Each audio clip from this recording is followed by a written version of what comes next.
हाँ भाई, second year. तो हम यहाँ बात कर रहे हैं आपके डॉली शीप के बारे में, है ना। तो डॉली शीप से मतलब यहाँ पर किससे था, जो हमारी क्लोनिंग से था। हमारा यहाँ टॉपिक था वो था क्लोनिंग। तो यहाँ हम बात कर रहे थे डॉली शीप के बर्थ की। चलिए, आपने वहां तक तो पहले सीख लिया जहां तक पहले बताया था डायग्राम, जरा एक बार दोबारा रिवाइज कर लेते हैं फिर बात खत्म करते हैं। यहाँ इम्प्लांटेशन हमने, आपने जब देखा था हमने फ्लो ऑफ इलेक्ट्रिसिटी कराया था, तो उसकी वजह से किसकी प्रोसेस हुई थी, उसके बाद हुई थी आपकी किसकी प्रोसेस, फ्यूजन की।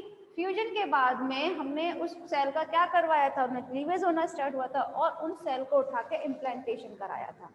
ठीक है, इम्प्लांटेशन किस में कराया था, सरोगेट मदर में। तो यहाँ पर जो ये सेल्स जो थी वो 29 थी, बताया था। जब उन 29 सेल्स को हमने सरोगेट मदर के यूट्रस में जाके इम्प्लांट किया था, तो ये सरोगेट मदर थी वो थी 13। ठीक है, 13 होने के बाद में, और ये जो वो थी सरोगेट मदर कैसी थी, ब्लैक माउथ शीप थी। ठीक, इनमें से 13 में से 13 शीप में से सिर्फ और सिर्फ एक ही शीप थी जो प्रेग्नेंट हुई थी, और उसने बाद में क्या किया था, अप्रोक्स 148 डेज के बाद डॉली शीप को जन्म दिया था। ठीक है, उसके बाद बहुत सारे लोग आए थे जिन्होंने अपनी अपनी बातें रखी थी कि ऐसा ऐसा क्यों कर दिया, नहीं किया, जो भी बताया था पूरी बात। ठीक, उसके बाद में क्या किया था, इस डॉली शीप ने, इन साइंटिस्ट ने क्या किया था फिर कि डॉली शीप की मीटिंग कराई थी डेविड से। और डेविड क्या था, ये एक रैम था, और रैम भी कैसा था, एक वेल्श माउंटेन रैम। ये वेल्श माउंटेन रैम डेविड से जब डॉली शीप की मीटिंग कराई थी, तो उससे जो फर्स्ट रैम जो बर्थ हुआ था उसका नाम बोनी था। और कुछ टाइम के बाद में इन दोनों ने, डेविड और डॉली ने, आगे जाकर जिन बच्चों को जन्म दिया था, 3 को और दिया था, जिनमें से 2 मेल थे और एक फीमेल, एक शीप थी और 2 रैम। क्लियर है।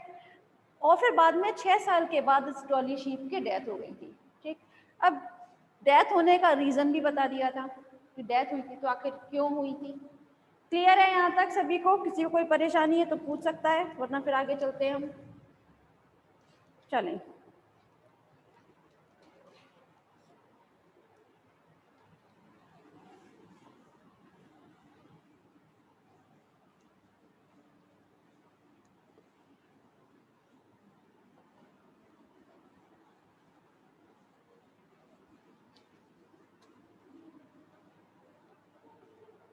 हाँ भाई, जैसे ही डॉली के बारे में खबर आई कि डॉली का जन्म इस तरह से क्लोनिंग के तौर पे किया गया है, वैसे ही कुछ टाइम के बाद में और भी साइंटिस्ट ने इस टाइप से बताया कि नहीं, हमने भी कुछ कुछ क्लोज बनाने की कोशिश की, क्योंकि भाई कोशिश तो बहुत सारे देशों में होती है और लगभग एक ही जैसी चीज़ों की चल रही होती है, बस जो पेटेंट है वो किसी एक को मिलता है ना, लेकिन कोशिश तो बहुत सारे देशों में चल रही होती है। तो इसी प्रकार से अमेरिका ने भी फिर बाद में क्या कहा था, उन्होंने कहा था कि भाई हमने भी इसी प्रकार से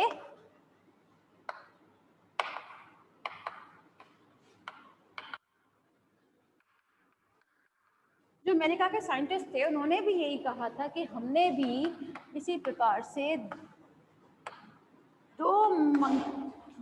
दो बंदरों की क्लोनिंग कराई है। ठीक है, और ये जो 2 बंदर हैं, ठीक है, इनमें से एक का नाम था नेती और दूसरे का नाम था डियोटो। ठीक है, तो इन नेती और डियोटो जो 2 बंदर हैं, ठीक है, उनका निर्माण किसने किया था, ये भी क्लोनिंग के थ्रू हुआ था। और ये क्लोनिंग के थ्रू जिसके हुआ था वो अमेरिका के साइंटिस्ट ने किया था। फिर और भी देशों से खबर आई कि नहीं, क्लोनिंग हमने भी की है, किसी ने गाय का निर्माण किया था तो किसी ने किसी कुत्ते का निर्माण किया था क्लोनिंग के तौर पर ही। तो इस तरह से धीरे धीरे बात आगे बढ़ी। लेकिन जो अमेरिका के साइंटिस्ट ने जो नेती का जो था, ठीक है, उन्होंने कहा था नेती का मतलब हो जाता है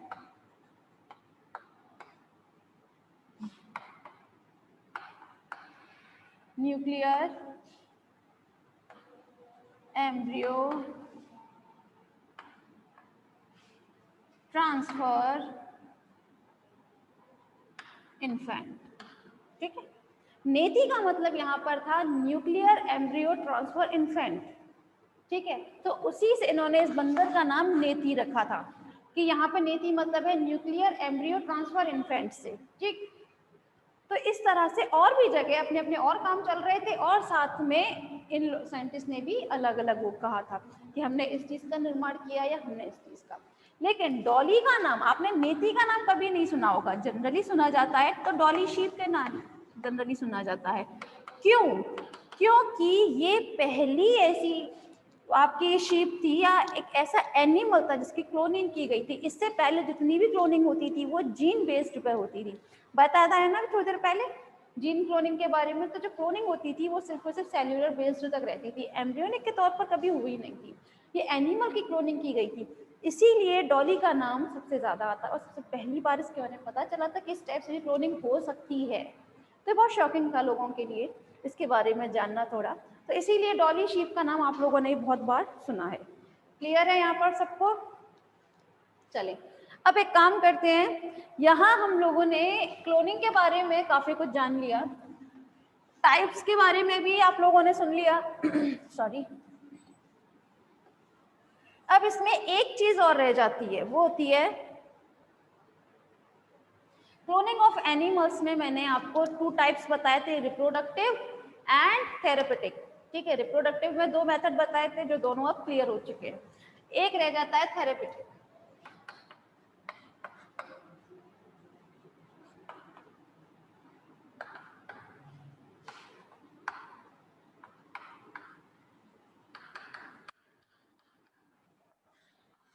थेरेपेटिक क्लोनिंग, थेरेपेटिक क्लोनिंग से वैसे भी आप इस टर्म से तो कुछ नहीं समझने वाले, एटलीस्ट इसको अगर हिंदी में बताया जाए तो ये एक ऐसी क्लोनिंग होती है जो होती है चिकित्सा के फील्ड में। ठीक है, मतलब हमारे रोग जब हमें हो जाती, डिसीज हो जाती है, उस दौरान हमारी ये क्लोनिंग काम में आती है, थेरेपेटिक क्लोनिंग। इसमें जनरली होता क्या है, आप लोगों ने सुना होगा कि जैसे लंग कैंसर हो जाता है, किडनी खराब हो जाती है, ठीक है, तो इस डिसीजेज में, ठीक है, मैं एक नॉर्मल से एग्जांपल ले रही हूँ, तो इन सब डिसीजेज में क्या किया जाता है, आपको या तो कोई डोनर की जरूरत होगी, लंग डोनर की, ठीक है, जो आपको क्या कर सके, लंग डोनेट कर सके। किडनी खराब होती है किसी की तो आपको एक ऐसे डोनर की जरूरत होगी जो अपनी किडनी दे सके। हार्ट खराब होता है, आइज खराब होता है, बहुत सारी चीजें इससे खराब हो जाती हैं। तो अब जो साइंटिस्ट हैं वो आपके इसी चीज पर काम भी कर रहे हैं और उनको काफी हद तक सफलता भी मिली है, क्योंकि वो ये बोल रहे हैं कि अगर हम उसी इंसान की स्टेम सेल का यूज करें, ठीक है, तो आगे चलकर ये स्टेम सेल, भाई जब आप लोग को इम्यूनोलॉजी बताई थी सेकेंड ईयर तब बताया था कि स्टेम सेल्स कैसी होती हैं, ये आपकी टोटिपोटेंट सेल्स होती हैं जो आगे जाकर क्या कर सकती हैं, किसी भी आपके ऑर्गन का फॉर्म कर सकती हैं, बताया था। तो बस उन्होंने ये कहा था कि अगर हमें उसी इंसान की जिसको ये लंग कैंसर हुआ है या जिसकी किडनी खराब है या हार्ट खराब है, अगर हमें उनकी स्टेम सेल्स मिल जाए इजीली, ठीक है, वो भी किसमें, आपकी बहुत प्रीमियरली स्टेज में मिले, तो उस दौरान हम क्या कर सकते हैं, हम कर सकते हैं उसका उसी ऑर्गन का फॉर्म। ठीक है, क्योंकि अगर हम डोनर भी लेते हैं तो क्या होगा, अगर सपोज करो हमने एक लंग डोनर ले लिया, अगर लंग डोनर ले लिया उसके बाद में आप लोगों को इम्यूनोलॉजी जब बताई है, तो जरूरी है क्या इसका, आपका लंग, इसका लंग जो है वो आपकी बॉडी में फिट हो जाए, नहीं। कभी कभी क्या होता है, इस रेसिपिएंट की बॉडी इसको किस तौर पर कर देगी, रिजेक्ट कर देती है, बताया था रिजेक्शन की प्रोसेस भी हो जाती है यहाँ पर, तो रिजेक्ट भी कर सकती है। रिजेक्ट किस तरीके से करेगी, एज अ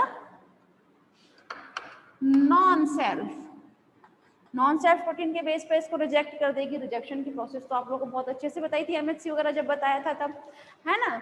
तो यहाँ पर कहने की बात ये है कि अब साइंटिस्ट ये कह रहे हैं कि अगर हमें किसी भी प्रकार से उसी इंसान की स्टेम सेल मिल जाए, लेकिन टोटिपोटेंट होनी चाहिए वो स्टेम सेल, ठीक है, अगर वो स्टेम सेल हमें मिल जाती है तो हम उनका एज इट इज ऑर्गन का निर्माण कर सकते हैं, उनको फॉर्म कर सकते हैं।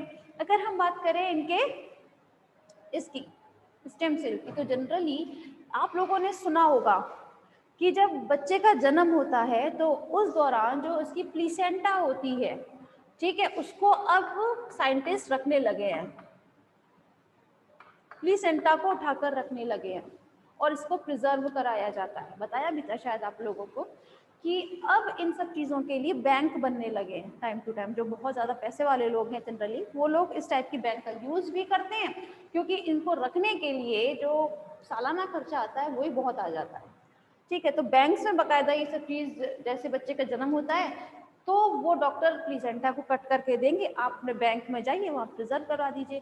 अगर जन्म के बाद में उस बच्चे जब बड़ा होता है, उसको कोई गलत लत लग जाती है, जैसे स्मोकिंग की लगती है, उसका लंग खराब हो जाते हैं, तो इस केस में वहाँ बैंक में जमा आपकी प्लेसेंटा जो है उस बच्चे की, उससे वही क्या मिल जाएगा उनको, प्राइमरी स्टेज में है स्टेम सेल्स, ये स्टेम सेल से बाद में पूरा का पूरा ऑर्गन बन जाएगा, है ना। तो उसको किसी डोनर की जरूरत नहीं होगी, क्योंकि उसके पास खुद की स्टेम सेल्स थी।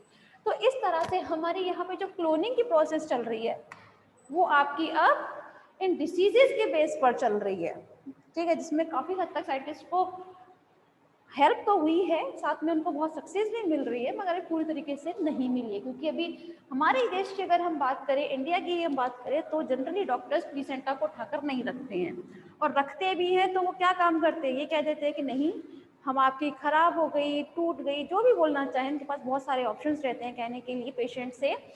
इनका बकायदा क्या करते हैं वो लोग, इनका बिजनेस भी होता है, ये फॉरेन कंट्रीज में वहाँ पर इन सब चीज़ों को बेची भी जाती हैं। क्लियर है? क्लोनिंग आपका जो टॉपिक था वो आज आपका क्लियर हो गया पूरा। किसी को कोई क्लोनिंग से रिलेटेड परेशानी है तो आप पूछ सकते हैं क्लास, वरना फिर हम अपना आज से नया टॉपिक स्टार्ट करें।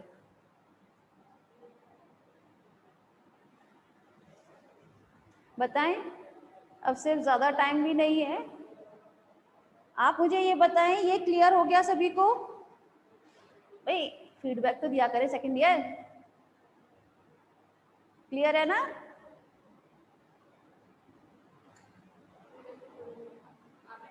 होनोलुलु टेक्निक क्या होता है? होनोलुलु टेक्निक, हाँ वो भी आपकी सी में आएगी। होनोलुलु टेक्निक जो होती है वो भी आपकी क्लोनिंग में ही आएगी, मगर यहाँ ना आकर आपको जो नेक्स्ट टॉपिक बताया जाएगा वहाँ आएगी, ठीक है। तो होनोलुलु के बारे में बता दिया जाएगा आपको, ठीक है। भारती, भारती बेटा आप ही थे क्या जिसने मुझे शायद 2 बार लीचिंग के बारे में पूछा है?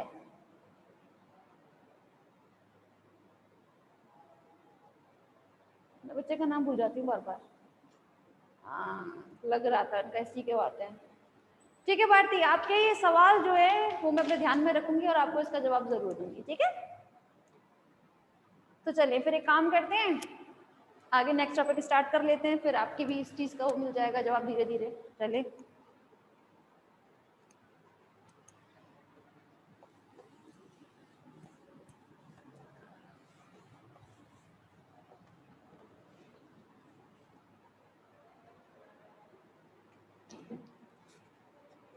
हाँ भाई सेकेंड ईयर।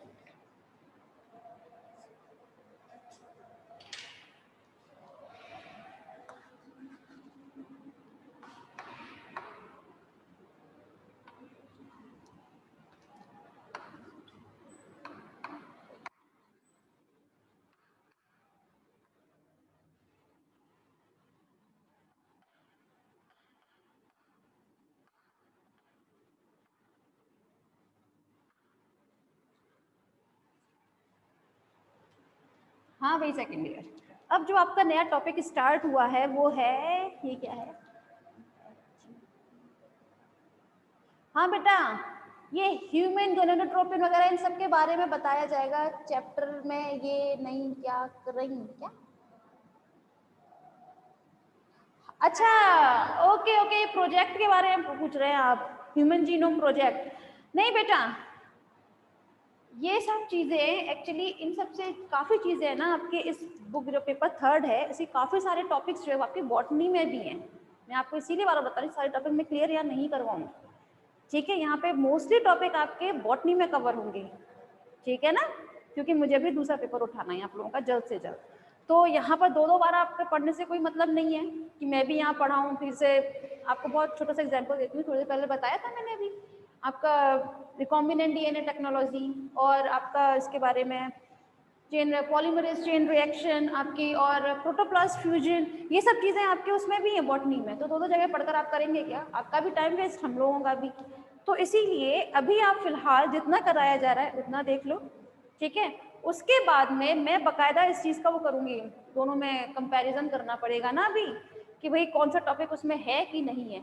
आप लोगों को अगर बॉटनी में कवर नहीं होता है ये सारे टॉपिक, ठीक है, तब आप मुझे बताना कि मैडम ये वाला टॉपिक बॉटनी में नहीं था, क्योंकि सिलेबस चेंज हो रहा है। अब भाई सिलेबस उनके में क्या है, मेरे में क्या, वो भी मैं अपने का तो ले सकती हूँ, दूसरे कैसे बोल दूँ, है ना। तो ये सारे टॉपिक जो है वो वहाँ पर भी है, लेकिन क्लोनिंग यहाँ पर हम कर रहे थे चूंकि एनिमल्स की, तो ये उनके में नहीं आएगा। उनके में आएगा क्या कहते हैं, ट्रांसजेनिक एनिमल्स की हम यहाँ बात कर रहे हैं, उनके में है टॉपिक ट्रांसजेनिक प्लांट्स के बारे में, ठीक है, क्लियर है। तो इसीलिए आप परेशान ना हो, आपके बहुत सारे टॉपिक उसमें होने की वजह से हम दो जगह नहीं करवा सकते। लेकिन हाँ, आपने सही बताया, ह्यूमन जीनोम प्रोजेक्ट है आपके में, ठीक है। भारती क्लियर हो गया बेटा? आपके जितने भी टॉपिक हैं वो सब आपके क्लियर होंगे, लेकिन इसके काफी सारे टॉपिक बॉटनी में होने की वजह से अभी आप कंफ्यूज हो रहे हैं।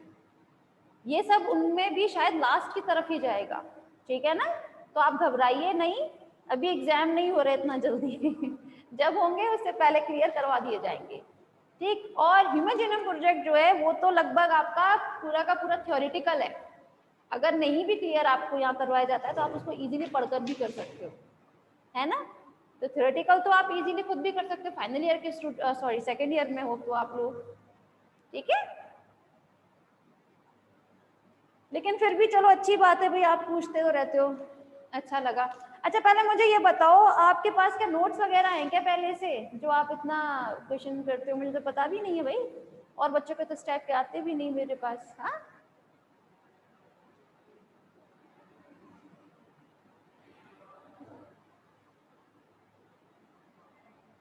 बुक है मैम, ओके बुक है, अरे फिर क्या टेंशन है तुम्हें बुक तो है ही, अभी से स्टडी कर लो ह्यूमन जीनोम प्रोजेक्ट के बारे में। थ्योरेटिकल इतना बताने की मुझे जरूरत है नहीं है, बढ़ती फिर, है ना।